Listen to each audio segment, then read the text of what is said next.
Now, the Three Martini Lunch with Greg Corombos and Jim Garrity. And welcome, everyone, to the Monday edition of the Three Martini Lunch, along with Jim Garrity of National Review. I'm Greg Corombos of Radio America. We have good, bad, and crazy martinis for conservatives today. And, Jim, we start with the good. We've pretty well documented the problems with the top of the Republican ticket, but that doesn't mean there's not some emerging good news for Republicans in general this year. This is courtesy of Politico. Donald Trump's poll numbers remain dire, although we can point out there's been some better ones over the weekend, but he can point to at least one ray of hope for a turnaround. Republicans have continued gaining ground in recent months in voter registration in Florida, Pennsylvania, North Carolina, and Iowa, while the late surge in Democratic registrations relative to Republican registrations that occurred in battleground states during the final months of the 2012 election had not been replicated in numbers released in early August. Louisiana pollster John Kuvalon, if I'm saying that right, says the atmospherics of voter registration trends in those states do not point to a strong Democratic year, so that's one negative the Trump campaign does not have to deal with at this point. The voter registration data I'm seeing does not support the idea of a surge in Democratic voter enthusiasm. They give a couple of examples here in Pennsylvania, where Democrats' registration advantage has fallen by a fifth since the 2012 election to 915,000 voters. More than 85,000 former Democrats have become Republicans this year, almost three times the number of voters who made the opposite switch. And the numbers are also down quite a bit, shrinking by 44,000 in North Carolina, where the Democrats still have a technical advantage, even though a lot of Democrats in the South, of course, tend to vote Republican in recent cycles. So, Jim, not really sure exactly what impact this will have on the presidential race, but if you're a down-ballot Republican, that's really good news. Yeah, and one thing that jumps out about this is that you might have thought, if you see Trump as a deeply flawed candidate and Hillary, we see her as, every bit as flawed or maybe in all likelihood worse. But, some folks would say, oh, Trump is so bad. He's driving people out of the Republican Party. He's killing the Republican Party. Well, people aren't signing up with the Democratic Party in droves. The Democrats are not benefiting it, at least in terms of people saying, I'm not a Republican anymore. Now I'm a Democrat. I'm jumping on the bandwagon. We should not oversell this, Greg. We should point out that, when you say, oh, good news, the Republican registration deficit in Pennsylvania is down to just 915,000. All likelihood, those swing states all still look pretty bad for him.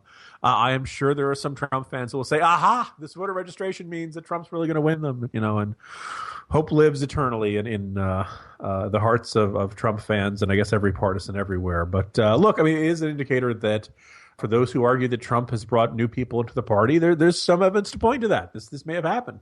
Now, he may be driving people away in greater numbers, but we will not know that until Election Day. But at least in what's been an otherwise very grim election year for Republicans, a little bit of good news over here in voter registration numbers. Certainly the case. And there's also, of course, the point that, as you point out, Hillary Clinton is a horrifically flawed candidate, and that's perhaps why there's not as many people flocking to her side either this year. This is from the Washington Post, and here's more evidence of why people don't like Hillary Clinton, because the lies just keep coming. The FBI's year-long investigation of Hillary Clinton's private email server uncovered tens of thousands more documents from her time as Secretary of State that were not previously disclosed by her attorneys. The State Department is expected to discuss when and how it will release the emails Monday morning in federal court. The total, confirmed by the Justice Department, was disclosed by a conservative legal group, that would be Judicial Watch, after the State Department said last week that it would hand over the emails. The number to be released is nearly 50% more than the 30,000 plus that the Clinton lawyers deemed work-related and returned to the department in December 2014. Lawyers for the State Department and Judicial Watch said in an August 12th court filing that they intended to negotiate a plan for the release, part of a civil public records lawsuit before the court in Washington. Judicial Watch President Tom Fitton tweeting this morning that the FBI found almost 15,000 new Clinton documents. When will state release them? In an interview, he said, quote, it looks like the State Department is trying to slow roll the release of the records. They've had them for at least a month, and we still don't know when we're going to get them. According to Fitton, lawyers for the government say they plan to set a rolling release schedule in October, weeks before November's general election, Jim, so I'm sure her emails about what she wants for lunch are going to be in the first few weeks until the election's behind us. But what do you make of this stunning revelation that Hillary Clinton and her team were dishonest with the legal authorities once again? So once again, she's disclosed everything she was supposed to disclose except for these 15,000 right over here. So at that point, it's not really everything now, is it? And kind of to quote a piece that will probably be forthcoming on National Review Online later today. Greg, do you ever get the feeling that the entire regulatory and ethics and disclosure requirement and law enforcement agencies, that all of Washington just looked at Hillary Clinton and the Clintons and just said, what are we supposed to do? Yeah, it's the Clintons. What do you expect? And they're just going to shrug, like there are disclosure requirements, there are laws over covering this sort of thing. And it just is kind of like, Comey's already given her the free pass, and it's kind of like, oh, she forgot about these 15,000. Oh, okay. No biggie. I think you're right on that. Remember when Sandy Berger stole the stuff from the National Archives and the only Clinton response was, oh, that's just like Sandy. Yeah. What is the guy, like a jewel thief, Moonlighting as the night fox, the nefarious thief who's constantly stealing the Pink Panther diamond or something? And here's the thing. Here's the thing. If you have, I don't even think you need a cynical mind. I think you just need a realistic mind. Why would Clinton's national security advisor be going into the National Archives and stuffing stuff into his socks? What is the only reason he would be doing something as crazy as that?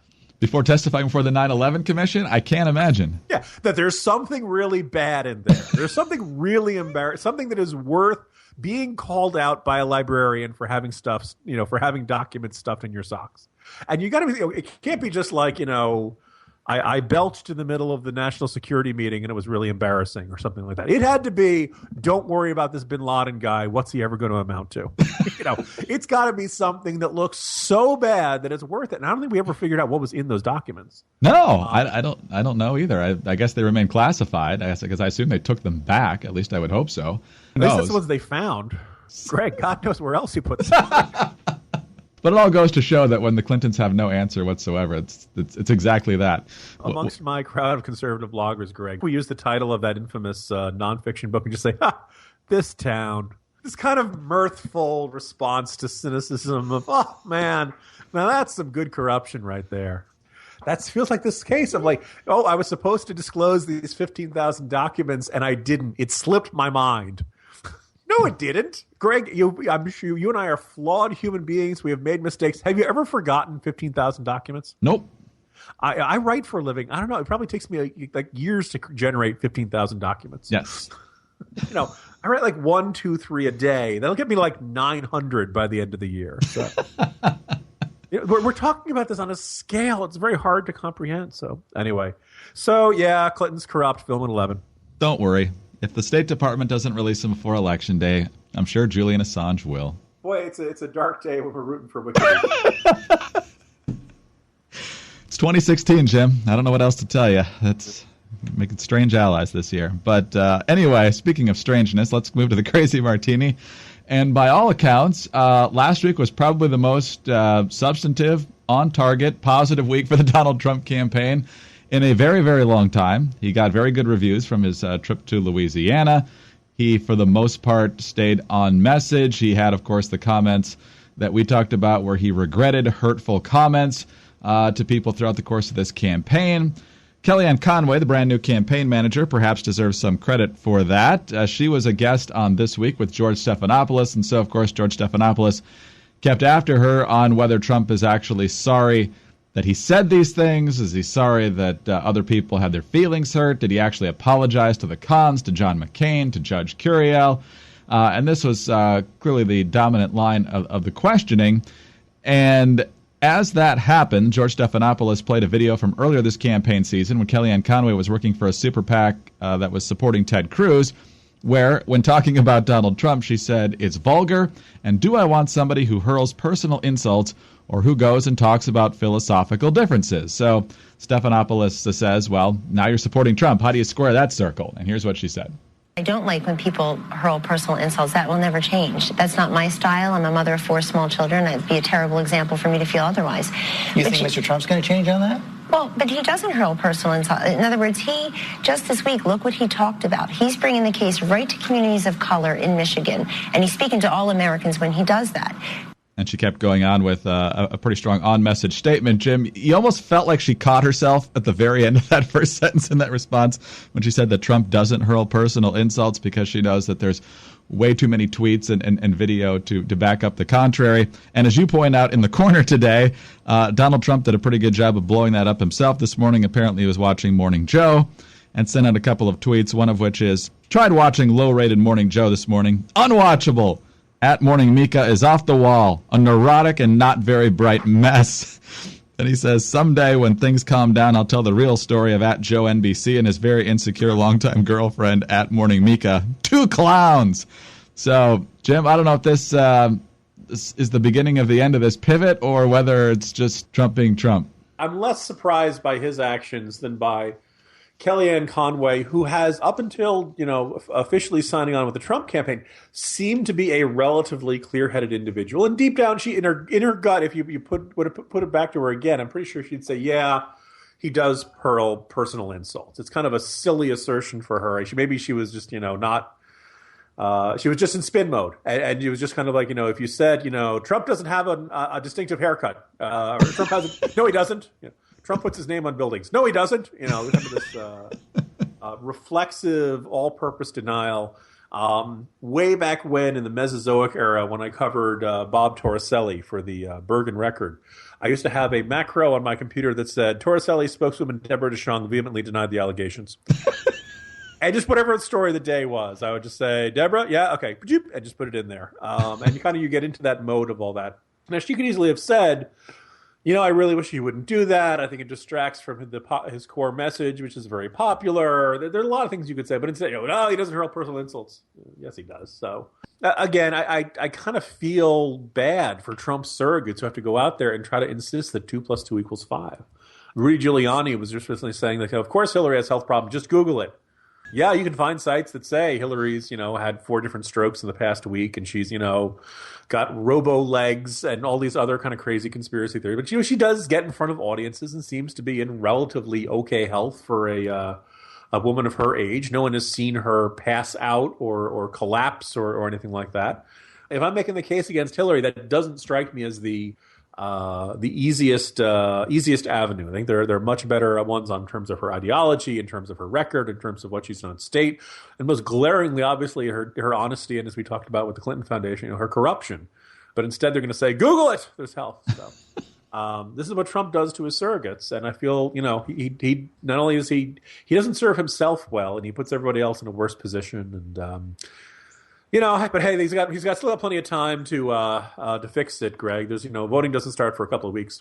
Yeah, early voting's what, September 9th is the first first phase of that? September, late September, but not, in a bunch of states it starts pretty fast in early October.